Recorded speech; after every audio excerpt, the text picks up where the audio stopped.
কোরবানির ঈদকে সামনে রেখে ঠাকুরগাঁওয়ের খামারগুলোতে এখন ব্যস্ত সময় পার করছেন খামারিরা।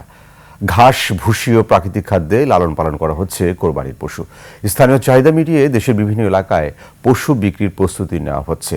প্রাণী সম্পদ বিভাগ বলছে, জেলায় চাহিদার তুলনায় প্রায় 17,000 বেশি কোরবানির পশু প্রস্তুত রয়েছে। SM জসিমউদ্দিনের পাঠানো তথ্য ছবিতে উপমা রায়ের রিপোর্ট।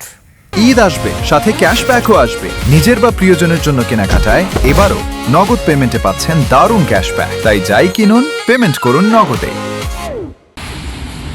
ঠাকুরগাঁও সদর উপজেলার আলোচিত সাদেকুল এগ্রো ফার্ম। ঈদ সামনে রেখে এখানকার ব্যস্ততা এখন তুঙ্গে। খামারটিতে রয়েছে 550 কেজি ওজনের কালাবাবু আর 450 কেজি ওজনের লালবাবু। বিশাল আকৃতির এই দুটি গরুকে ঘিরে স্থানীয়দের আগ্রহ বেশ চোখে পড়ার মতো।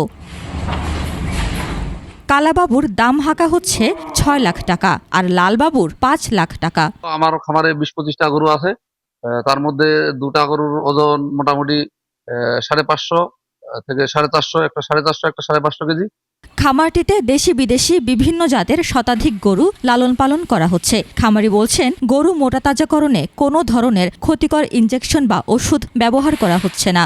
আমি গরুকে খাওয়াই আলু, মনে করেন ভুট্টা, ধান, গম, এগুলা মাড়াই করে প্রসেস করে খাওয়াই, খড় খাওয়াই, ঘাস খাওয়াই, বাইরের কোনো খাবার খাওয়াই না। প্রাকৃতিক উপায়ে গরু লালন পালন করায় ক্রেতাদের আস্থাও বাড়ছে।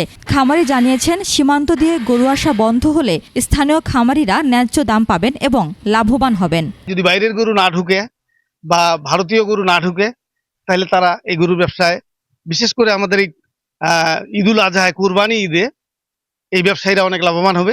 12 ঘন্টা ডিউটি করতেছি, সংসার ভালো চলতেছে মোটামুটি, আলহামদুলিল্লাহ। খামারগুলোতে নিরাপদ ও স্বাস্থ্যসম্মতভাবে পশুপালন নিশ্চিত করতে নিয়মিত তদারকি করছে প্রাণী সম্পদ বিভাগ। ক্ষতিকারক স্টেরয়েড হরমোন ব্যবহার যাতে না করে বা ক্ষতিকারক কোনো পশু খাদ্য ব্যবহার করে গরু মোটা তাজাকরণ না করে, সেজন্য আমরা 2386টি খামারিকে নিয়ে 64টি উঠান বৈঠক করেছি। এবারের কোরবানির ঈদে ঠাকুরগাঁও জেলায় কোরবানিযোগ্য পশুর চাহিদার চেয়ে বেশি পশু আছে। ফলে স্থানীয় চাহিদা মিটিয়ে জেলার বাইরে পশু সরবরাহেরও সম্ভাবনা দেখছেন সংশ্লিষ্টরা। উপমা রায়, ডেস্ক রিপোর্ট, 21 টেলিভিশন।